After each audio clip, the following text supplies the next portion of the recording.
Bonjour Stéphanie, je suis très heureuse de t'avoir avec moi aujourd'hui. Moi aussi. Pour que tu me racontes son histoire à toi. Je vais te laisser commencer par te présenter tout d'abord. Je m'appelle Stéphanie, je suis kiné, je suis doula et je suis maman de 2 petits garçons, dont ce petit mec qui a 2 mois. Qu'on a la chance d'avoir ici. Oui, un chéri qui est allemand. Ok. Qui a 35 ans, moi j'ai 31 ans. D'accord. Et on s'est rencontrés au Maroc. Waouh. Il est allemand et tu l'as rencontré au Maroc. Oui. Ok, très bien. Nous deux, on a un point au moins, au minimum, en commun.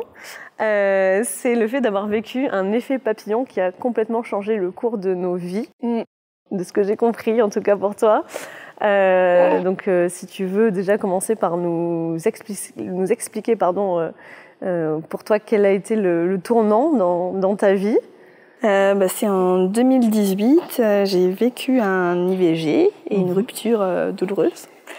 J'étais très amoureuse, mais bon, ça n'a pas tenu après cet IVG. D'accord. Et après, j'ai décidé de partir au Maroc, justement. Fameux voyage, du coup. Dans un camp de surf et de yoga. Et le plus drôle, c'est que j'étais partie avec un date Tinder. Non. Ah, vraiment? Ça n'a pas du tout matché. Ah mince. Mais j'ai rencontré mon copain actuel du coup. Là-bas, quand même. Oui, voilà. Donc c'était pas ce fameux date, c'en était un autre. Oui, voilà. T'en as fait quoi du fameux date? Alors tu l'as... Non, on a dit qu'on restait amis. On n'a plus vraiment de contact. Mais du coup, il est allemand et moi, j'ai fait mes études de kiné en Allemagne. Ah. Du coup, on parlait allemand, ça a bien matché. Ah, donc tu parlais déjà allemand? Oui. Quand tu l'as rencontré? Je pense que si je parlais pas allemand, on serait pas ensemble. Parce qu'il parlait pas du tout français? Non, il parlait anglais. Là-bas, tout le monde parlait anglais. Ok. Les profs parlaient anglais. Et moi, il est venu et je lui ai dit je sais que t'es allemand, s'il te plaît, parle avec moi en allemand. Je parle beaucoup mieux allemand que je parle anglais. Et du coup, il m'a regardé. Mais c'est bizarre ça, une Française qui parle mieux allemand qu'un Français. C'est incroyable la chance que j'ai. Et puis du coup on a bien parlé et puis le dernier jour quand il a su que le date n'était pas mon mec, parce qu'il a fallu quelques jours pour que les gens sachent que c'était pas vraiment mon mec et du coup on s'est rapprochés et on a gardé contact, puis il est venu me voir après à Bordeaux. D'accord, mais lui il habitait en Allemagne. Oui, à ce moment-là. On fait des allers-retours. Waouh. Et j'avais vraiment eu quand même du coup comme est-ce qu'on peut parler d'un coup de cœur ou d'un... Oui, moi je pense que toi, un coup de foudre, ça a bien matché. Oui, pour faire des allers-retours comme ça. Ouais, c'était. Il est venu le 1er novembre parce que c'était férié aussi du coup en Allemagne et en fait tout de suite ça a bien matché. Ok. Je l'ai emmené à la dune du Pilat. Ah, bah oui, forcément. Tu lui as sorti le grand jeu. Non, à 1er novembre, c'était pas un grand jeu parce qu'il y a eu une tempête de sable et de vent et qu'on en a eu jusqu'à la culotte. Enfin, c'était l'épreuve ultime. Mais du coup on a bien rigolé parce qu'on a dû se dessaper dans la voiture. Bref. Oh là là. Mais ça rapproche. Ouais, c'est vrai. Et puis voilà. Et du coup, on a continué les allers-retours comme ça. Et en février 2020, c'était le dernier parce qu'après il y a eu le confinement total. Ah oui. Et du coup, il était bloqué en Allemagne. Moi, j'étais bloquée en France. Oh. Et un jour, il m'envoie une photo de bébé, mais pour rigoler, un truc tout débile. Et je fais mes règles. J'ai 3 semaines de retard. C'est pas vrai. Si. Et en fait, du coup, je fais un test et j'avais un stérilet. Mais bon, j'étais enceinte. Sous stérilet? Oui, en cuivre. Mais incroyable. Voilà, du coup, c'est notre premier petit garçon, Naël. Du coup, qui est né en novembre 2020. Et vous étiez ensemble depuis combien de temps à ce moment-là? 5 mois. Incroyable. Et lui, il a eu l'intuition, tu crois? Ou c'était juste, Non, il a paniqué. Quand je lui ai annoncé au téléphone, il a paniqué. J'avais pas de nouvelles. Tu lui as annoncé au téléphone, du coup, t'étais obligée? Bah oui. Moi, je lui ai annoncé par une photo WhatsApp de 3 tests de grossesse. En disant, je crois que je suis enceinte, mais il y a un bug quelque part. 3 tests? Ah oui, j'ai un stérilet. Les faux positifs, déjà, c'est rare. J'étais si proche de cette IVG, Et donc, quand je l'avais rencontré, je lui avais pas menti. Je lui avais dit direct que j'avais une IVG et que je recommencerais pas. Bien sûr. Et donc là, je me suis quand même posé la question parce que c'était proche et tout. Mais finalement, après 3 jours de silence, qui ont été très très durs, après on a mis les choses à plat et puis on a décidé de le garder. Et voilà. Donc on a eu notre petit Naël en novembre 2020. Et comment ça s'est passé pour la grossesse? Est-ce qu'il, lui, il a décidé de venir en France Oui, après, alors il fait ses allers-retours. Une fois qu'en mai, le confinement s'est levé et qu'on avait le droit de se déplacer, mais qu'à 100 km, on avait fait un dossier en béton. D'accord. Bon, en fait, il n'a pas eu de contrôle. Il a traversé la France entière. Il n'y a eu aucun contrôle. Donc on s'est dit, si ça se trouve, il aurait pu venir déjà pendant le confinement. Oh là là. Et du coup, il est venu et il était là 3 semaines. Il repartait genre 3 semaines. Il faisait de ses travails. On est partis en vacances ensemble l'été. Et à partir d'octobre, c'était mon congé mat. J'ai dit, à partir de là, il peut sortir à n'importe quel moment. Sauf que nous, dans notre famille, on est tous prématurés. Donc j'étais persuadée que j'aurais un petit prémat. Pas du tout. Pas du tout. C'était un déclenchement. Comme quoi. Et à partir d'octobre du congé mat, il a été là et il avait pris 9 mois de congé paternité. D'accord. Puis du coup, ça m'a aidé parce qu'il m'a aidé à rénover mon cabinet. Donc ça, c'est cool. Ouais. D'accord. Puis du coup, cette maternité, ça a été une révélation. Ouais. L'accouchement s'est super mal passé. Alors que ta grossesse s'était bien passée? Oui. En soi, il n'y avait pas eu de problème? Nickel. Mais bon, je n'étais pas informée, je ne m'étais pas préparée. C'est vrai? En plus, il est né pendant le 2e confinement. Il n'y avait personne... il y avait moins de rendez-vous peut-être aussi pour t'accompagner. Oui, puis on parlait moins de la maternité qu'on en parle maintenant. C'est super qu'on en parle autant maintenant. Mais du coup, je n'ai pas su, je ne savais pas, je ne m'étais pas forcément... j'avais lu des trucs, mais je ne m'étais pas préparée vraiment dans le vif du sujet. Et quand le gynéco m'a annoncé que c'était un gros bébé qui allait faire 4 kilos... Waouh. Ah oui. Ouais, je fais quand même 1m55, je précise. Ok. J'ai vraiment eu peur, surtout que je suis kiné, donc un périnée complet, ça me parle. Donc c'était ma hantise, la déchirure. On a fait... il m'avait pas fait de test du diabète gestationnel. D'accord. Et on a fait... Après, à partir de ce moment-là, il a dit, peut-être qu'il y a peut-être un petit diabète gestationnel. Donc on a regardé la glycémie tous les matins et je faisais un petit diabète gestationnel. À la fin de grossesse, ils t'ont sorti ça? Oui. Mais c'était vraiment si j'abusais, donc si je mangeais du chocolat ou vraiment beaucoup. Donc fallait faire attention. Mais du coup, il m'a dit, il y a un petit diabète gestationnel, on peut faire un déclenchement. Et moi, j'étais oui. Oh là là. J'ai le bébé à 4 kilos, ça me fait peur, donc on a déclenché. Mais bon, maintenant, si je savais, je ne referais pas. Un déclenchement, c'est long, c'est douloureux, c'est... C'est que, oui, ça amène... c'est le début de l'interventionnisme, donc ça amène à plein de complications. Donc forcément, péridurale, posée très tôt, que les contractions sont... Enfin, moi, elles étaient... très vite, très fortes. Ouais, voilà. Et en fait, sans pause, en fait. C'est surtout ça, c'est que j'avais pas de pause, j'avais pas de répit entre pour me soulager. Ah ouais, entre les contractions, t'arrivais pas à... Non, en fait, dès qu'une finissait, direct, en fait, l'autre commençait. Et j'étais pas préparée, j'avais pas fait de cours de gestion de la douleur, j'avais suivi aucun programme, enfin bon, bref. Et donc j'ai demandé la péri posée à 1.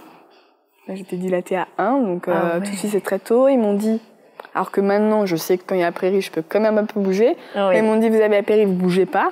Donc on imagine bien qu'une péri posée à 1, on nous dit de pas bouger. Posée à 1, il a pas descendu le bébé. Ah là là. Autant dire et là, tu sais que ça va être très long, quoi. Mais alors ça a dilaté rapidement. Ah ouais. Ah, t'as eu cette chance, on va dire. Oui, voilà. Par contre, il n'était pas descendu. Mon col a dilaté, le bébé n'était pas descendu. Donc quand j'étais ouverte à 10, le gynéco est venu et a dit on va pousser, sauf que le bébé était encore haut. Donc bon, c'est un accouchement traumatique où il est venu avec la ventouse, les forceps, une épisio. Forcément, j'étais en position gynécologique, mon coccyx s'est luxé. Tu pouvais pas bouger plus que ça.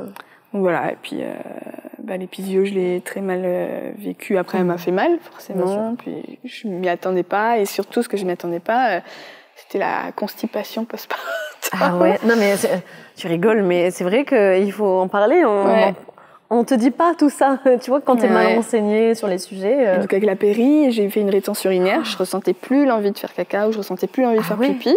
Mais pendant combien de temps? Alors l'envie de faire pipi, c'était pendant 4 jours. J'avais une sonde à demeure à l'hôpital. C'est énorme. Ouais. Et en fait, ils m'ont enlevé au bout de 4 jours la sonde à demeure et là, j'ai ressenti l'envie de faire pipi et c'est revenu. D'accord. Et les caca, ça a mis plus de temps. Enfin, les selles, pardon. Et il n'y a pas de mot tabou ici. Et au bout d'une semaine, j'ai commencé à ressentir l'envie. J'ai essayé, ça marchait pas, je me suis pas inquiétée. Au bout de 10 jours, j'ai commencé à être mal. Donc, je suis allée en urgence chez le gynéco. Il m'a dit que oui, j'avais un fécalome. Bon, j'ai eu des laxatifs et tout ça. Et, mais donc, du coup, ça m'a fait des fissures anales. Et du coup, pendant 6 mois, j'en ai vraiment souffert. En plus de ça, j'avais les douleurs de mon épisio. Et les douleurs du épisio, elles sont restées très longtemps. Ouais. Enfin, les douleurs au rapport, bon, bref. Et du coup, c'est ça, en fait, tout ton corps, toute ta féminité, on va dire, ouais. on a pris un choc terrible. C'était un périnée traumatique de partout. Oh là là. Et donc, du coup, je me suis... à la base, j'étais kiné spécialisée en pédiatrie. Et donc, là, ça a eu une révélation. J'étais là, je vais accompagner les femmes dans leur grossesse, je vais accompagner les femmes avec leur périnée. Ouais, tu voulais que personne d'autre ne vive ton parcours je voulais, à toi. Conseiller, aider, prévenir. Accompagner au mieux. Et donc, je me suis spécialisée en périnate et en périnéologie. Et vraiment, en fait, j'ai kiffé. J'ai adoré. Beaucoup plus qu'en fait travailler avec les petits bébés. J'adore les bébés, mais maintenant, en fait, j'aime trop mon bébé, mais je veux que ça reste juste pour mon bébé. Oui. Et j'ai vu à quel point c'était... puissant, fort, rigolo. C'était des séances merveilleuses d'accompagner les femmes. J'adorais ces séances, ces soins. Et donc, j'ai poussé un peu plus loin et j'accompagne les femmes dans le cancer du sein. D'accord. Donc là, en plus, on est en octobre. Voilà. Octobre rose. Et voilà, maintenant, je dis, j'accompagne que les femmes, les mamans, je fais de la périnade, de la périnéo et du cancer du sein et un peu de drainage lymphatique et après des soins bien-être esthétique. Mais... Ok. Et je suis vraiment épanouie avec ça. Et puis tu dois pas t'ennuyer, quoi, parce que c'est... Ah oui. En plus, j'ai de l'attente. Au final, j'étais... mais je vais avoir du mal à remplir mon planning, mais pas du tout. Non, là, je pense que t'es... Puis les femmes, elles sont tellement reconnaissantes qu'il y a des femmes qui prennent soin d'elles dans ces sujets qui sont un peu tabous, intimes. Bien sûr. Donc avec moi, c'est sans filtre. Elles peuvent tout dire, il n'y a pas de souci. C'est ça qui est bien aussi, c'est important. Quand on rencontre un professionnel de santé, souvent, c'est d'ailleurs la première question qu'on se pose, c'est est-ce que je vais oser tout dire? Est-ce que je vais oser parler de tous mes problèmes, toutes mes questions surtout, parce qu'il n'y a pas de questions bêtes, mais c'est vrai que quand on est face à un professionnel, souvent, on n'ose pas toujours. Surtout, et quand je leur dis que je suis passée par la même chose, voire pire, et que j'ai pas un périnée c'est ça au aussi, top, je pense, qui est important. Et... Elles sont soulagées, en fait. Ah, mais du coup, c'est passé. Je fais, oui, c'est passé. Et puis là, cet accouchement était beaucoup mieux préparé, mais j'ai quand même déchiré jusqu'à l'anus. C'est pas vrai. Mais je l'ai très bien vécu. Et parce que t'étais prête psychologiquement, t'étais préparée. Et parce que oui, voilà, je m'étais préparée, je savais. L'accouchement, même si ça a déchiré, il a été merveilleux et anecdotique. Je t'en parlerai après. Et voilà. Et c'était combien de temps après, du coup, le premier ? C'était 3 ans et demi après. Et alors, dans votre couple, dans tout ça, est-ce que pendant toutes ces années où c'est 3 ans et demi, on va dire, où tu as fortifié ton expérience professionnelle, qu'est-ce qui s'est passé dans ton couple? Est-ce que il est venu, du coup, vous avez aménagé en France, ça a été compliqué, vous avez créé votre foyer? Du coup, il est venu, pendant 9 mois, il était là, il m'a aidé à rénover mon cabinet. Donc ça, je pense que je lui serai à la vie entière reconnaissante. Et après ces 9 mois, il a continué à faire ses allers-retours. D'accord. Et en octobre, donc c'était presque 1 an après la naissance, son patron lui a dit qu'il voulait plus qu'il fasse du télétravail en France. Et mon compagnon m'a annoncé ça comme ça. Genre pas stressé, pas... C'est genre... une info comme ça. Oui, débrouille-toi en fait. Déjà que je trouve que je me débrouillais pas mal parce qu'il partait à coup de 3 semaines, il était à 3 semaines, il repartait 3 semaines. Waouh. Et toi, tu devais gérer le premier, ton cabinet. Et c'était déjà un peu tendu dans notre couple. Puis bon, j'avais encore mes douleurs, donc je le repoussais un petit peu de temps en temps. Bon, on sait très bien que le postpartum, c'est quand même... Et non, je me trompe dans les dates. C'était à 18 mois. Enfin, c'était après le 2e été du petit... Ouais. Oui, il avait plus d'1 an. Parce que c'est à ses 2 ans, du coup, on s'est séparés. D'accord. Le jour de ses 2 ans. Donc, quelques semaines avant, il m'avait annoncé ça que... qu'il pourrait plus faire de télétravail. Et puis, il cherchait pas en France. Et Ça le stressait pas plus que ça, alors que l'été d'avant, voilà, on avait acheté une maison ensemble à Cavignac. Son père n'était pas présent. C'était un papa qui n'était pas présent et qui travaillait beaucoup. Lui, il voulait pas reproduire ce schéma. Du coup, je comprenais pas. Et, oui. Et il est du genre à en fait garder les choses pour lui, et quand ça le stresse, il fait un peu l'autruche, il repousse. Ah oui. Et puis moi, je mettais la pression, et du coup, ça a mis de la distance, et on s'est vraiment éloigné, ligne, quoi. On s'est éloigné, et moi je lui ai dit ça va plus, et lui a dit oui, on se sépare. Il m'a dit j'ai trop de pression, et c'est quelqu'un qui supporte pas la pression. Donc on s'est séparés, mais pas longtemps. On s'est séparés. Donc il est né le 24 novembre, le jour de l'anniversaire de Naël. Et donc tout le mois de décembre, c'était très compliqué. J'ai perdu 5 kilos. Je suis descendue à 42 kilos. J'ai pas encore pris la décision d'arrêter la pédiatrie, donc j'avais tous les bébés qui avaient la bronchiolite. Ah oui. Et je travaillais même les week-ends. Donc là, ils revenaient les week-ends parce que j'étais de garde. D'accord. Pour faire les bébés qui avaient la bronchiolite. Et donc les week-ends, ils revenaient. La semaine, c'était horrible, mais les week-ends, j'avais de l'espoir. Parce que moi, en fait, j'avais amorcé la discussion, mais je pensais qu'il allait avoir une prise de conscience et que ça allait changer. Bien sûr. Je pensais pas qu'il allait rompre. Oh là là. Oui, ça a été un peu le choc, quoi, pour toi. Et du coup, arrive Noël. Donc, ils sont pas trop Noël dans leur famille. Nous, on est très Noël. Donc, j'avais dit, je garde Naël avec moi. Bien sûr. Pour Noël, on va dans ma famille, chez ma grand-mère. Et j'avais dit, tu l'auras pour le Nouvel An. Et tu l'auras aussi le 29 décembre, sachant que c'est mon anniversaire. D'accord. Par contre, c'était très dur de me dire que j'avais pas mon fils avec moi pour mon anniversaire, surtout pour mes 30 ans. Et c'était très dur aussi de me dire que j'étais célibataire pour mes 30 ans. Ouais, c'était plein de choses là. Ouais. Et en fait, à Noël, il a commencé un peu à m'écrire, peut-être parce que c'était Noël, que lui, il était tout seul du coup. C'est ça, c'est une fête de famille quand même, ça te ramène quand t'as des enfants en plus. Mais il a vraiment fêté tout seul. Il voulait même pas se retrouver seul avec ses parents. Après, il a récupéré le 26 décembre mon fils. Et en fait, le 29, il m'écrit pour mon anniversaire. Et il me dit, en fait, je pensais que c'était Naël qui me manquait à Noël. Mais là, j'ai Naël et c'est toi qui me manques. Oh. Enfin, il me dit, je me rends compte que tu me manques. Donc, il avait pris conscience de tout ça. Il avait besoin peut-être de souffler un peu. Oui, je pense qu'il avait besoin de relâcher la pression, de la distance, se remettre... peut-être que je l'avais... Je sais comment je suis aussi. Allant, du coup, il est resté avec mon fils. Moi, j'étais avec mes amis. On allait à Europa Park. T'as réussi à souffler un peu avec tes amis. Voilà, ça a dû te faire du bien aussi. Je pense que t'en avais besoin. Ouais. Oui, et puis au final, j'ai passé un super nouvel an. Voilà. Je pense même mieux que lui qui avait mon fils. C'était pas pareil, je pense, l'ambiance. Et en février, je lui ai dit que moi, je voulais partir à Bali. Ok. J'avais demandé des sous à ma famille pour Noël. J'avais dit j'ai besoin d'un voyage pour souffler, oublier cette rupture et tout ça. Et donc, moi, j'avais dit, voilà, j'ai demandé des sous, j'ai prévu d'aller à Bali. Ma famille peut garder Naël pendant les vacances. Il m'a dit, je t'accompagne. Et du coup, ça a fait des vacances, on s'est retrouvés un peu tous les deux. Et puis, ça a fait du bien. Et combien de temps vous êtes partis ? 2 semaines. Ok. Mais du coup, comme notre famille habite en Allemagne, à Strasbourg, on a dû laisser 1 semaine avant et rechercher 1 semaine après. Donc, on l'a laissé 4 semaines. Waouh. T'as réussi à... C'était dur. C'était dur, mais... C'était nécessaire aussi, bien, je pense, pour vous deux, pour toi, pour lui aussi. Ouais. Surtout qu'il était dans le Terrible 2. Hein. On connaît tous ce Terrible 2. C'est ça. Je ne l'ai pas encore vécu. Hein. Elle vient juste d'avoir 1 an, Evie, donc on ne sait pas encore. Tu verras. Tu penseras à moi. Dans 1 an, il me reste 1 an.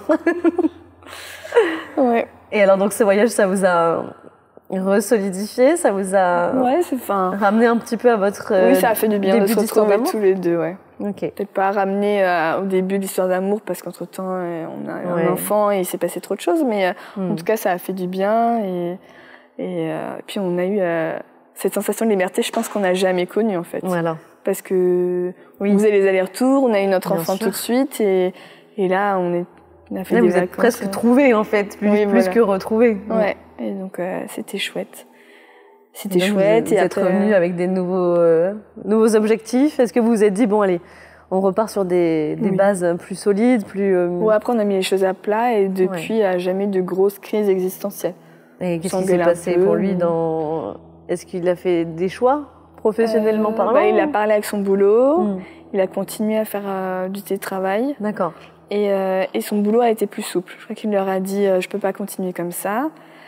Et du coup, ils ont accepté de faire une entorse. Ah. Et du coup, il a fait beaucoup de télétravail. Mais à un moment, ça a quand même posé souci. Parce que légalement, il avait le droit de faire du télétravail, mais qu'en Allemagne. Il n'avait pas le droit de faire du télétravail en France. D'accord. Du coup, sa boîte avait un peu peur de se faire taper sur les doigts. Et à un moment, ils ont commencé à lui remettre de la pression. Et donc, l'année dernière, il a donné sa démission. Et là, maintenant, il galère à trouver du boulot. C'est vrai. Depuis cette démission, il a pas retrouvé... Avant, il avait le chômage allemand. Bien sûr. Et il en a profité pour essayer de créer des choses. Et il a travaillé pour un copain à lui sur des sites internet. Il a fait sa communication, son marketing. Il a donné des cours de sport en ligne. Ok. Mais c'est pas assez pour vivre. Oui. Et en fait, ce qu'il faisait en Allemagne, on galère à le trouver en France, où on sait pas où chercher. Moi, je suis kiné, j'ai pas l'habitude de devoir chercher du boulot. Bien sûr. Surtout que j'ai mon propre cabinet, donc t'es spécialisée dans une branche, toi, bien spécifique, et puis à ton compte, c'est pas pareil, quoi. Du coup, lui, il est ingénieur, il est chef de projet dans les énergies renouvelables douces, la mobilité verte. Il se retrouve à faire de l'intérim payé limite au SMIC. Ouais, droite à gauche, et tu sais jamais quand c'est que tu vas travailler aussi. Ouais, donc là, cet été, c'était assez financièrement stressant, parce que du coup, on savait que son chômage allemand allait s'arrêter. On trouvait rien pour lui, et on sait que le congé maternité en libéral, c'était rien pour toi, quoi. Et donc, revenons-en quand même au moment où vous êtes rentrés de vacances. Est-ce que c'est là où vous avez dit on repart sur des bonnes bases Oui, je pense que ça avait mis les choses à plat. Est-ce que voilà, et donc est-ce que c'est là que vous avez parlé de deuxième bébé, ou est-ce que c'est bien après que vous avez songé On en a parlé, et moi j'aurais bien aimé, et je sais pas pourquoi on s'est dit non, en fait c'est pas le bon moment. On attend encore un petit peu. Oui, et puis je crois que j'avais ces projets de vouloir encore plus accompagner la femme, que j'ai vraiment plongé dans le monde de la maternité, de la femme. Et en fait, j'ai commencé la formation de doula parce que je savais que je voulais avoir une deuxième grossesse. D'accord, c'est ça qui t'a poussé. Oui. J'ai fait la formation de doula à la base pour moi. Ah ouais. Pour avoir un tout autre accouchement. Ah bah là, rien à voir déjà en termes d'information. Oui.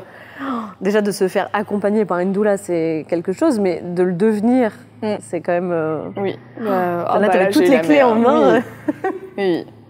Donc t'as commencé cette formation-là, qui a duré quoi 1 an. 1 an. Ça sur 13 mois, pour 13 lunes. Ok. Ouais.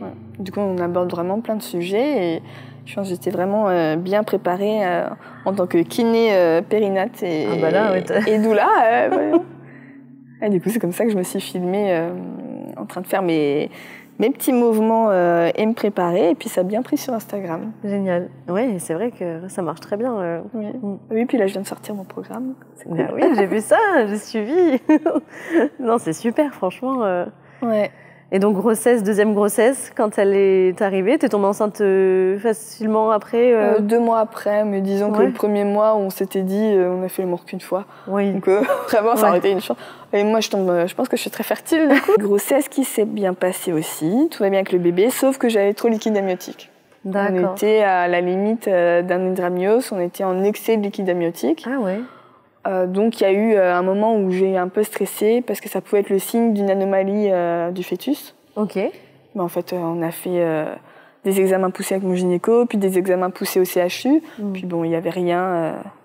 Ça m'a permis d'avoir plein de clichés de mon bébé quand j'étais enceinte. Tu m'étonnes. Bon, j'ai eu des petits coups de flip, mais j'étais accompagnée par une copine doula, donc ça m'a fait du bien. Oui, tu avais dû rencontrer du coup pendant ta formation. Et j'ai fait les choses vraiment différemment, quoi. J'ai pris du temps pour moi, alors que pendant Naël, pour la première grossesse, il y avait le cabinet à rénover, à acheter déjà, qui avait été stressant. Là, non, c'était vraiment, je me suis bien préparée, j'ai pris du temps pour moi. Donc, tu t'es focalisée sur tout ça, sur toi, ta grossesse, ton bébé. Ouais, j'ai fait une blessing way. J'ai été entourée par vraiment toutes mes copines. J'ai eu de la chance. C'est important. Ouais. Et je pense que j'ai bien préparé parce que mon accouchement est arrivé super vite. C'est vrai. En fait, on avait fait garder mon fils par ma mère. Donc le timing, il était parfait. Parce que comme ça ou parce que tu sentais Non, c'était les vacances. Ma mère venait dans la région en vacances. Et parce qu'elle voulait garder du coup mon premier. Et je lui avais dit... Enfin, elle était censée le garder la 2e semaine. Ok. De celle où j'ai accouché. Enfin, la semaine d'après. Est-ce qu'elle venait vers Royan? Et donc j'ai dit parfait, tu l'auras. Et du coup, juillet, mode stress, mon compagnon cherchait du coup son boulot, on stressait parce qu'il trouvait rien. Moi, j'avais le ventre qui me tirait plus. Je tournais mes vidéos et je voulais avancer dans mon programme en ligne. Et là, on avait, au mois de juillet, pendant les vacances, notre premier qui gravitait partout, là, à 3 ans et demi, plein d'énergie. Et j'ai dit à ma mère, je n'en peux plus. Première semaine, la semaine d'avant, donc celle où j'ai accouché au final, elle avait planifié des vacances en Auvergne. Et je dis, maman, l'Auvergne, c'est à 3h30. Je te l'amène en Auvergne. Est-ce que tu peux garder notre fils une semaine de plus, s'il te plaît? Je n'en peux plus. Mais timing parfait, parce que du coup, c'est là où j'ai accouché. Et il était prévu pour... Non, il était prévu pour le 30 juillet. Et donc là, il est né le 18. Et le 30 juillet, il faut savoir qu'on n'avait personne pour nous le garder. J'avais demandé aux copines, toutes les copines du coin étaient parties en vacances. Ma mère, elle était plus là non plus en vacances. J'étais là, il faudra qu'ils viennent en avance. Et depuis le début, je suis persuadée qu'ils viennent en avance parce que j'ai un excès liquide amniotique, ça me tire et tout. Mais je pensais déjà qu'il allait venir bien avant. Un mois avant. Parce que le premier, c'était un déclenchement. Donc je savais pas si j'aurais accouché naturellement plus tôt ou pas. T'avais pas eu ces ressentis-là aussi de ton corps, tes alertes Donc là, je savais pas. Et donc ma mère on lui amène Naël. Et je vais voir l'ostéo. Et elle me dit, le bébé est encore bien haut, je vais tout faire pour le descendre. Je voyais l'acupunctrice. Elle me dit, elle regarde mon col, elle dit, le col il est long et tonique, on n'y est pas encore. Alors je désespère. Parce que mon ventre me faisait mal depuis un moment. Vu que j'avais trop liquide amniotique, mon nombril me faisait mal, j'ai l'impression qu'il allait se déchirer. J'en pouvais plus. Vraiment, la fin de grossesse, c'était dur. Et je vais voir mon gynéco le lundi. Et il me dit, comment ça va? Je dis, ça va, mais j'ai toujours mal au nombril. Il faut savoir qu'un mois avant, j'étais au bout de ma life. J'avais fait une formation à Paris où j'avais super mal au ventre. Mon ventre était tellement tiré que je ne sentais pas les contractions, mais je pense que j'en avais eu. T'en avais quand même. Et donc là, à la fin de la grossesse, ça allait quand même un petit peu mieux. Je me plaignais moins, mais j'en avais marre et je voulais qu'il sorte. Et physiquement, t'étais à bout, quoi. Et du coup, je dis, mais je voulais pas de déclenchement. Ah, ça c'était hors de question. Tu l'avais vécu une fois, je pense qu'on n'en veut plus jamais après. Mon gynéco m'en parlait, j'ai dit, non. Certainement pas. Je lui dis, par contre, là, je ferais bien, si vous êtes OK, un petit décollement des membranes. Et il me dit oui. Oui, j'allais y penser, j'allais vous le proposer. Je dis oui, là, pour moi, c'est quand même du déclenchement, mais pour moi, ça reste naturel. Donc, bien sûr.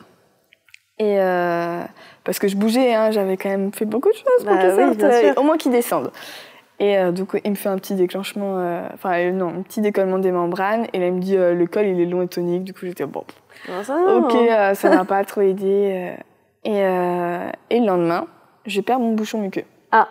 Et du coup je suis trop contente. Ça peut être signe que. Ouais. J'ai des copines qui me disent ça veut rien dire le bouchon. Il y en a qui le perdent 3 mois avant.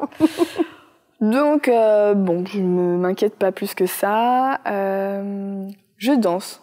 L'après-midi, je danse. Je fais mon ménage, je me mets à danser. Tu fais les vitres? Ouais. Non. Les fameuses vitres. J'ai fait le ménage, j'ai fait la serpillière et j'ai dansé. Je me suis pris en vidéo, comme ça, pour Insta. Et le lendemain, donc, le mardi, j'ai dansé. Le mercredi, aucun signe. Et j'ai un grand jardin chez moi. Ouais. Et derrière, il est collé à une petite forêt. Et je me suis dit, je vais me faire un petit bain de forêt. J'ai un bol en cristal. Je me suis fait une petite méditation, bol en cristal. J'ai pris un temps pour moi. Et j'ai parlé avec mon bébé. Et en fait, j'ai pris un temps qui me faisait du bien. Se reconnecter. Et je pense que ça a eu full ocytocine. En tout cas, le soir, à 22h, regarder un film pourri. Et alors que là, on s'était programmé des petites soirées en amoureux. En plus, oui, vous étiez tous les deux avant l'arrivée du second. Et on s'était... alors le mercredi, on n'a rien prévu, le soir où j'ai accouché. Et le lendemain, on avait prévu d'aller au cinéma voir Le Comte de Monte Cristo. Ah ouais. Et le vendredi soir, on s'est dit, on va se faire un dîner romantique à la plage, un petit pique-nique. Et on s'était dit, le samedi, ça serait parfait dans le timing qu'Inès. Ça serait parfait. Comme t'avais tout le planning de fait. Et non, mercredi soir, on était en train de regarder ce film pourri sur le canapé. Je me sens pas très bien, mais sans me dire que c'est des contractions. Jamais de la vie. Moi, je me disais, tiens, mon col commence enfin à travailler un petit peu, à se raccourcir. Mais j'étais à des années-lumière de me dire, vu que tout ce que les professionnels de santé me disaient qu'il était haut, qu'il n'était pas prêt de sortir. Bah, c'est ça. Donc comme quoi ça peut arriver très vite. Hein.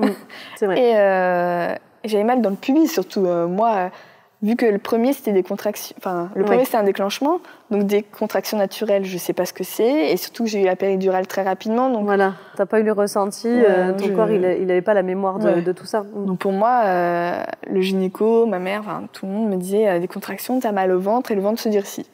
Donc je touchais mon ventre, il se durcissait pas, et j'avais pas mal au ventre. C'était au pubis.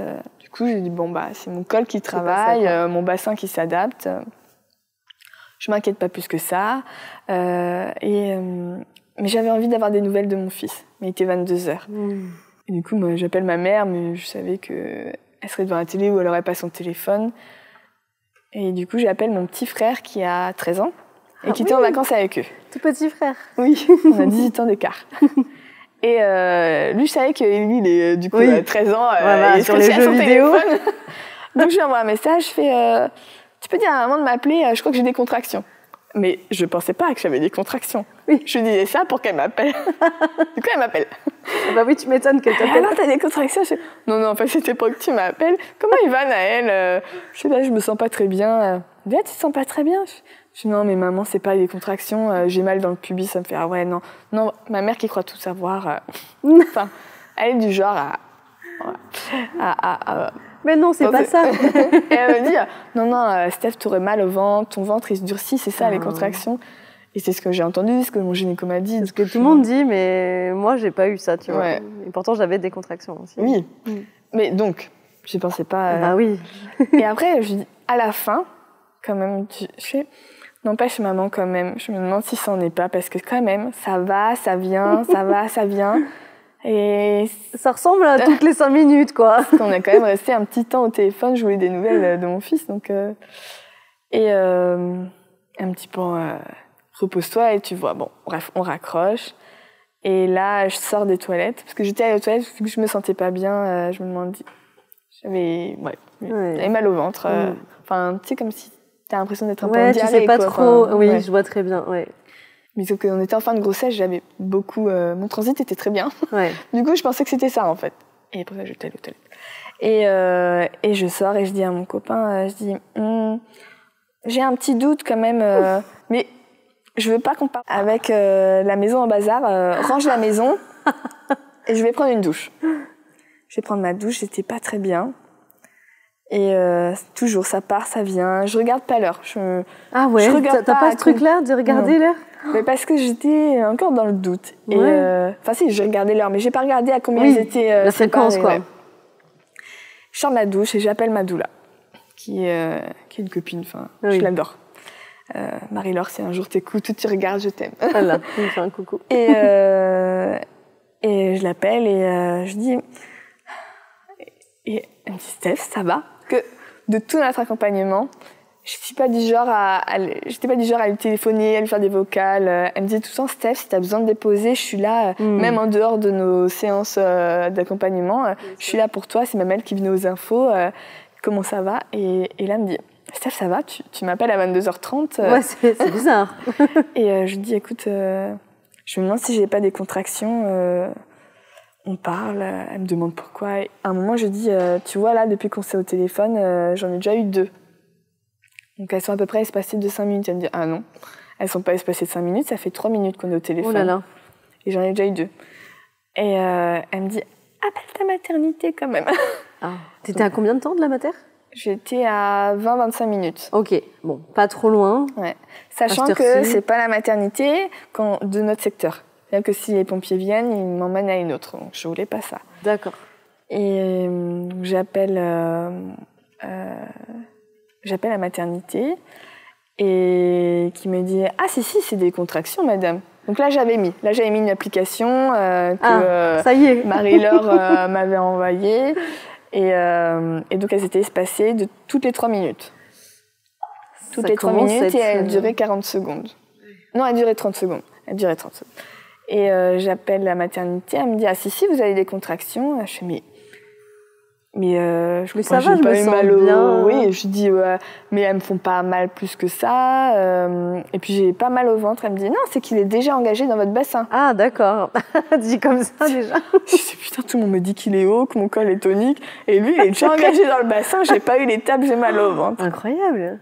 Ouais. Et alors je dis à mon mec bon, je prends une douche, on prépare les affaires et là faut y aller parce que la maternité elle m'avait dit. Bon, vous affolez pas, si elles vous font pas mal, vous stressez pas, mais quand même, vous oubliez pas que vous habitez à Cavignac et que vous êtes pas juste à côté de la mater. Ouais, et c'est un deuxième aussi, donc est-ce que, en général, ça arrive plus vite, non? Oui, mais... Quand même.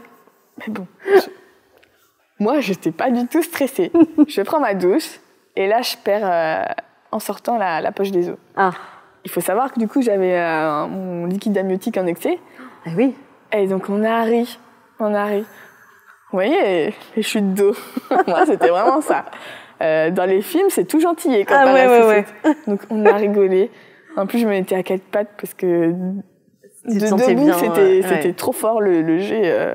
Et du coup, je dis, mais ça s'arrête jamais, oh, c'est trop bizarre. Et lui, il était mort de rire. Je pense qu'à vie, on s'en souviendra de ce fou rire. C'est bien, vous n'étiez pas stressé au moins. Vous étiez détendu, plus dans la rigolade. Par contre, la première contraction après, elle a été horrible. Et j'ai réussi à sortir de la chambre, à marcher. Et je le savais. Je savais qu'après qu'une fois la poche des os, où je le ressentais, après la poche des os, ça allait être douloureux. On me l'avait dit, je l'avais lu, je m'étais informée, je le savais. Et intérieurement, j'en étais consciente. Mais pas à ce point. Je pensais pas à ce point-là. Et je m'effondre dans la cuisine et je dis à mon compagnon, j'avais tenu 2 contractions jusqu'à la cuisine et là je dis je peux plus. J'ai dit j'arriverai pas à la voiture, tout seul t'arriveras pas parce que c'était impossible qu'il me porte. J'ai dit appelle les pompiers et là il a été en panique. Direct t'as eu ce truc là de dire il faut qu'on appelle. En fait je me suis effondrée et j'étais à un mi-4 pattes mi-genou. En fait j'avais les avant-bras sur le banc de notre salle à manger et les genoux par terre. Et j'avais le téléphone et c'est moi qui ai appelé les pompiers. Ah bon? Et en fait, ils voulaient parler à mon mec, c'est moi qui répondais. Je lui dis, il est allemand. Là, on est dans l'urgence, il va pas tout comprendre. Ça va être plus rapide, plus efficace. Et puis, il était un peu stressé. Même s'il dit qu'il était pas stressé, il était quand même un peu stressé. Tu m'étonnes, tu vois ta femme en train de presque accoucher dans le salon. Et puis, et du coup, ils ont dit qu'ils arrivaient. Et ils sont arrivés très vite, mais entre-temps, on a eu le truc trop glam de j'ai eu la diarrhée. C'est pas vrai. Mon chéri, vas-y, nettoie avant que les papiers arrivent, s'il te plaît. Donc il a eu son petit moment de dégoût. C'est ce truc-là de penser à tout ça, nettoie, vite. Mais c'était pas qu'un peu, quoi. C'est hors de question que les pompiers arrivent et qu'il y ait de la... Ah ouais, bon, ils ont l'habitude, je pense qu'ils envoient d'autres, mais... j'étais leur premier accouchement. C'est pas vrai. Ils étaient trop contents, d'ailleurs. Ah bah oui, attends, ils s'en souviennent. Et donc, premier dégoût, mais ils nettoient. Et les pompiers arrivent... pas longtemps après, ils sont arrivés super vite. Ouais. Et au bout de combien de temps, tu sais? Tu te rappelles un peu au bout de 5 minutes. Hein. Ah oui. Ah, ils sont juste à côté. Ils sont vraiment pas loin de la Cavignac, ils étaient à Saint-Savin. Et donc, donc c'était une femme qui était celle qui manageait un petit peu, et 2 hommes. C'était tous des pompiers volontaires. Voilà, parce que le soir, c'est des volontaires. Et la journée, c'est ceux qui... Enfin, c'est ce qu'ils m'ont expliqué quand je suis allée retourner les voir pour leur présenter quoi. Et donc, elle manageait un peu. Eux, ils prenaient conscience et elle me posait des questions. Et en même temps, elle téléphonait au SMUR de Blaye. Elle dit le SMUR arrive. Ah oui, ils ont appelé pour qu'ils viennent aussi sur place. Ah, parce que là, ils t'ont dit tu vas accoucher là, quoi. Oui. Ils m'ont clairement dit madame, vous allez accoucher chez vous. Il faut savoir qu'à la base, j'avais un projet d'accouchement à domicile. Sauf que j'ai pas... la sage-femme que je voulais était en congé mat. D'accord. Et j'en ai rencontré 2 autres et le feeling n'a pas du tout accroché, que ce soit pour moi ou mon chéri. Tu ne sentais pas... C'était préparé pour un projet physio, mais à la maternité. D'accord. Donc, je visualisais mon accouchement... tout doux, tout smooth, dans la baignoire, avec de l'eau chaude. Pendant la blessing way, mes copines m'avaient préparé une bougie pendant le travail que j'allumais chez moi. pour penser à elle, je devais leur dire. J'ai quand même allumé ma bougie. Hein. Je l'ai quand même allumée. Et elle m'avait fait des cartes mantra. Bah, les cartes mantra m'ont servi à rien. Elles étaient dans mon sac. Et... Donc, toute cette préparation, au final, est un peu passée à la trappe. Mais, et j'avais mal. Moi, j'étais sur mon banc et à la base, j'avais une enceinte. Il me fallait quelque chose dans la main, j'avais une enceinte. Alors, je peux vous dire que les enceintes JBL, ça tient le coup. Parce que j'avais mon enceinte et je la tapais sur le banc pendant mes contractions en criant « Putain, bordel de merde !» On m'a dit un peigne, sinon très... je l'ai pris après. Un peigne Dieu. Et à un moment, j'ai dit « Putain, chérie, donne-moi mon peigne d'acupression qui était rangé dans le sac. » Qu'il me donne. Et je me suis ouverte jusqu'au sang. Hein. Wow. Et en fait, du coup, j'avais le peigne et pareil, je le pressais et je le tapais sur le banc et après, je frottais. Et je faisais à chaque contraction, mais ça m'a aidé. C'était mon petit rituel. Un rituel de mouvement. Et du coup, pendant une contraction, je me souviens encore il y avait un pompier à côté de moi et je lui dis on pensera. Et je disais à mon chéri, on pensera le banc parce que du coup, il y avait les traces. Hein. Et puis, il y avait il y avait le pompier qui me disait mais madame, vous êtes en train de coucher, on s'en fiche. C'est génial. Mais quand même, je suis en train de détruire le banc parce que c'est mon copain qui l'a fait. Ça. Ton cerveau était là, mais complètement conscient de ce qui se passait autour. Quoi. C'est fou. En fait, je souffrais, mais je sentais tellement bien que le travail avançait que, en même temps, c'était puissant. Donc, je souffrais, mais c'était pas, enfin, je pense que c'était horrible, mais je savais que ça me rapprochait de mon bébé, donc j'étais contente et je sentais que c'était efficace, donc j'étais contente. Et en fait, une fois que la vague était passée, en fait, je les ressentais vraiment comme des vagues. Et une fois que l'intensité de la vague était passée, j'étais trop bien. Ouais, et puis... Et je parlais, je leur faisais la dispute. Et je leur disais, et vous, votre femme, ça va ou je suis pire? Elle me dit, ah non, vous criez fort, mais après, vous gérez beaucoup mieux que ce que Du coup, ça me rassurait. C'est génial. Incroyable. Et j'étais trop bien quand j'avais pas la contraction. Ouais. Ce qui m'a paru être une éternité, s'est écoulé en fait qu'une demi-heure. Le SMUR est enfin arrivé. Ah, là, par contre, ils ont mis le temps, quoi. Ils viennent de Blaye. Donc, c'est des petites routes de campagne. Même s'ils venaient à fond la caisse, petites routes de campagne. Ils essayent quand même de mettre sur le brancard. Et là, si vous avez le gaz hilarant dans le camion des pompiers, ils me disent oui. Je suis OK pour aller dans le camion des pompiers. Et on va dans le camion des pompiers. Et le seul truc, c'est que mon mec n'a pas pu rester. Parce qu'il m'a dit, il faut que vous preniez votre voiture. C'est vrai? Parce que sinon, on n'avait pas de voiture pour revenir. Lui, s'il voulait faire ses allers-retours. Mais alors, je me souviens de rien. J'étais dans un monde à part. Mais apparemment, pendant le camion des pompiers, je me suis arrachée pendant une contraction l'intraveineuse que j'avais, qui m'avait mis quand même au cas où. Et ça a pissé le sang partout. J'ai les vêtements de mon mec qui sont tachés de sang. Il n'a pas réussi à les réavoir. On part. J'ai des détails qui viennent. C'était il n'y a pas si longtemps que ça. Ouais. Dans le SMUR, il y avait 2 femmes médecins et un homme médecin. Okay. Mais dans le camion des pompiers avec moi, il y a eu, elles sont restées qu'entre femmes. Donc il y avait la pompier femme qui avait managé les 2 hommes, et donc elle, la pompier, et les 2 médecins femmes. Et il y en avait une. Mon Dieu, ce qu'elle m'a agacée.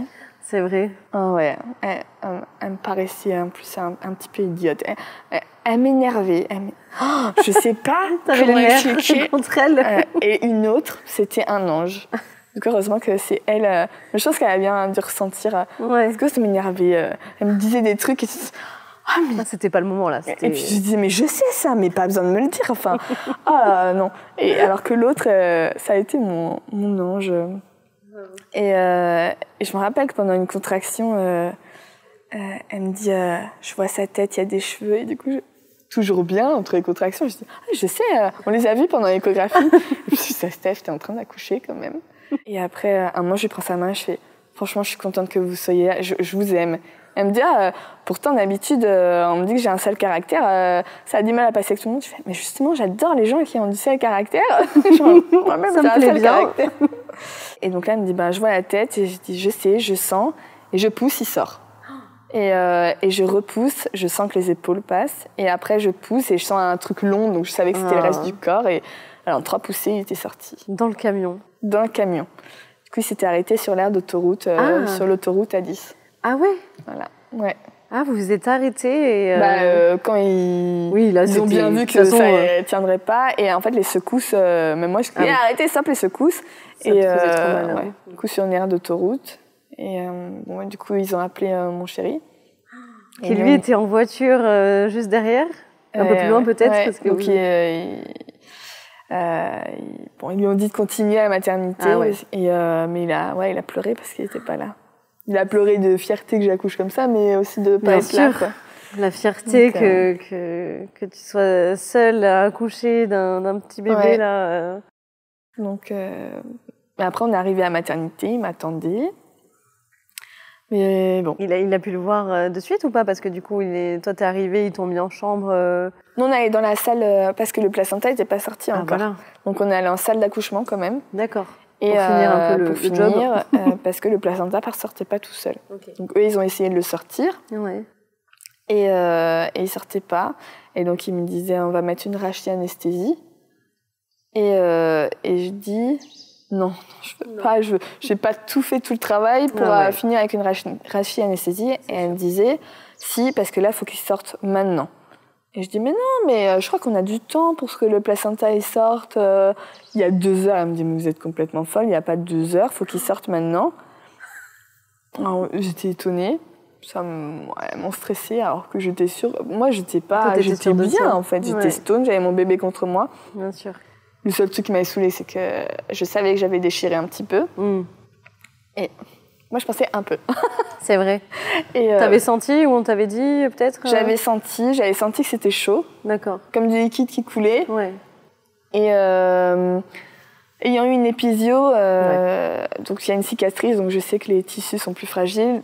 Je sais pas, Ouais, tu le savais. Je sais pas, depuis longtemps, je me dis que je suis sujette à avoir une déchirure, ce qui me faisait peur au premier. Et bon, du coup, la médecin que j'avais tant aimée, elle m'a dit... Parce qu'en fait, j'aimais bien, elle était cash. J'adore les gens qui sont cash. disaient les choses. Je lui ai dit, est-ce que j'ai déchiré? Elle me dit oui. Donc je savais que j'avais déchiré. Je me doutais que j'avais bien déchiré. Je pensais pas autant que... Elle me tire sur le cordon ombilical, ce qui me fait horriblement mal, qui était bien accroché, le placenta, et il voulait pas sortir. Donc bref, on pose arrache-anesthésie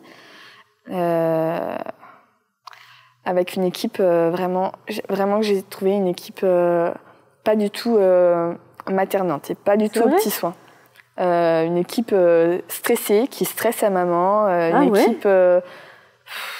Alors que tu avais fait tout le job toi-même, toute une seule. Équipe qui m'a saoulée, en fait. J'étais saoulée, j'étais énervée, en fait. Je me rappelle encore de me dire, mais je sais pourquoi, en fait, je voulais un accouchement à domicile, vraiment. Et la gynéco vient, qui n'était pas mon gynéco de garde et qui n'était pas ceux du même cabinet. Et du coup, ça m'a un peu déstabilisée aussi. Je la connaissais pas du tout, même de nom. Et bon, bref, elle ouvre...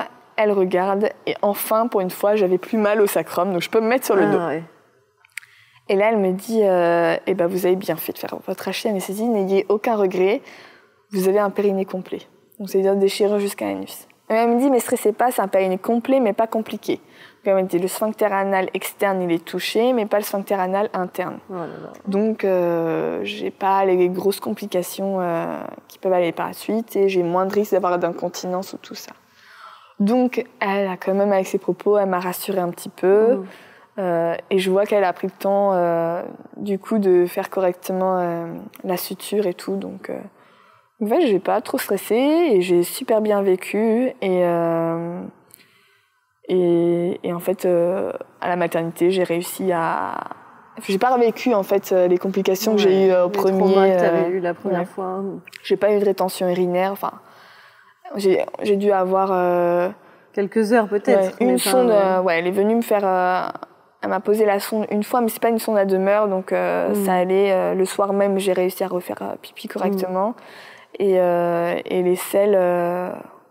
j'avais pris mes laxatifs cette fois. Ouais. Et maintenant, dès que je passe à t'avais prévu le coup. Prends des laxatifs quand même, un passe-partout. Tabouret, les laxatifs. Ça peut servir. Ouais, donc voilà.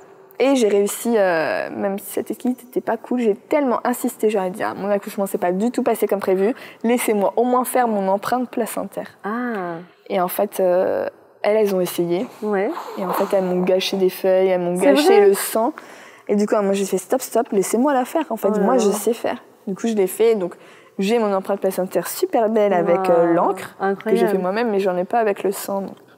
Je voulais garder mon placenta, mais j'ai pas eu le droit. C'est vrai. Ouais. Pourtant, j'ai dit, j'ai un sac poubelle noir, on verra pas. On verra rien. Bon, non, je repars avec, personne ne me verra. Mais oui, c'est vrai. Je voulais le planter sous un arbre. C'est interdit, ça, du coup Ouais, c'est parce que c'est considéré comme un déchet biologique, donc on n'a pas le droit. Et alors, on est rentré à la maison, mais ma mère avait encore pour une semaine mon fils. Ah bah oui. Et c'était bien. C'était bien, ça va, ça t'a pas manqué. Ouais, on a pris nos marques avec lui, comme ça, que tous les deux. Et on était dans notre petit cocon, on a créé notre petite bulle. Ouais. Et c'était génial. Apprendre à te connaître. Ouais. Parce que le premier... Les premiers instants à la maison et tout ça. Ouais, top. Et quand son frère est revenu à la maison, alors il devait être... Ah oui, il l'avait vu à la maternité quand même. Ma mère... elle était venue avec lui quand même. Elle était venue... Enfin, mon copain est allé chercher, mon chéri, il est allé chercher Naël, du coup le premier, à Royan, au camping, où ils étaient, pour l'emmener et venir voir. Parce que moi, je voulais qu'il y ait cette rencontre, je voulais filmer cette rencontre qu'on voit partout à la maternité. À la maternité, là. Je voulais pas que la première rencontre, elle soit chez moi. Je voulais voir ça à la maternité. Dans ses petits yeux, là, d'enfant. Ouais. Il était tout timide, c'était... Bah oui, tu m'étonnes. Ouais, c'était trop mignon. Et puis après, il voulait lui faire des bisous. Une fois qu'il avait passé le cap de la timidité, il voulait lui faire des bisous tout le temps. C'est mon frère, c'est mon côme. C'est vrai. Pourquoi j'ai pas le droit de porter maman? Mais moi, je vais le porter tout le temps. Mais je le protégerai toute ma vie. Waouh, c'est tellement beau. On a pris nos marques une semaine et après, il est revenu. Et du coup, ça s'est dégoupillé super bien. C'est timing parfait. Et voilà, cette vie à 4 qui commence et du coup la vie qui continue avec ces 2 petits bébés quand même, parce que bon, le premier il a 3 ans et demi là. Il a 3 ans et demi. 3 ans et demi. Il est rentré à l'école alors? Il est en moyenne section. Waouh. Ouais. C'était sport pendant les vacances parce que faut garder. Du coup, il y a ma belle-mère, la mère de mon compagnon, qui est venue nous aider un petit peu. Ah super. Comme ça, elle occupait un peu le grand. Parce qu'entre mon copain qui cherchait encore du boulot, moi qui étais à fond dans mon programme. Voilà, toi t'as repris là. Il fallait allaiter. J'ai repris la semaine dernière. Et oui. Avec Com, du coup, dans les parages. Bah oui, comme j'ai pas fini mon congé mat, il vient avec moi. C'est la petite mascotte du cabinet. C'est génial, faut en profiter. Oui, et puis comme j'ai que des patientes qui sont mamans. Ou des femmes qui ont un cancer du sein. Enfin, elles sont toutes super compréhensives, elles sont toutes même contentes de voir le bébé. En tout cas, c'est ce qu'elles me disent. Oui, mais je pense que c'est la réalité. Oui. C'est sûr. Un petit bébé comme ça. Même son médecin traitant à Com, qui est le médecin de mon premier aussi, à qui je m'entends très bien, je lui ai dit que je voulais prendre avec moi. Elle m'a dit « Ah, mais t'as raison. Attends, t'es libérale, on fait notre métier pour pouvoir faire ce qu'on veut. » Elle me fait « Ah non, même je te gronde si tu prends pas ton fils avec toi. » En plus, on l'entend pas. Regarde, ça fait quoi, une heure presque et demie qu'on discute et on l'a pas si je l'ai au sein et dans les bras, non. Oh, mais même, il l'a pas, tu vois. Et au cabinet, je le pose. Donc là, il râle un peu. Oui, c'est normal. Lui, c'est un bébé brave. Mais franchement, c'est sûr, ça se voit. Ouais. Tout ce qu'on peut vous souhaiter, en tout cas, c'est que ça dure comme ça et que... Il n'y a pas de raison. Il n'y a pas de raison et puis que voilà, tu développes encore plus ton activité professionnelle. Je crois que là, tu es très bien partie. Ouais, tu accompagnes au maximum les femmes qui ont besoin de toi et ça, il y en a, c'est sûr et certain. En tout cas, je te remercie beaucoup pour ton témoignage. Merci à toi de m'avoir écouté.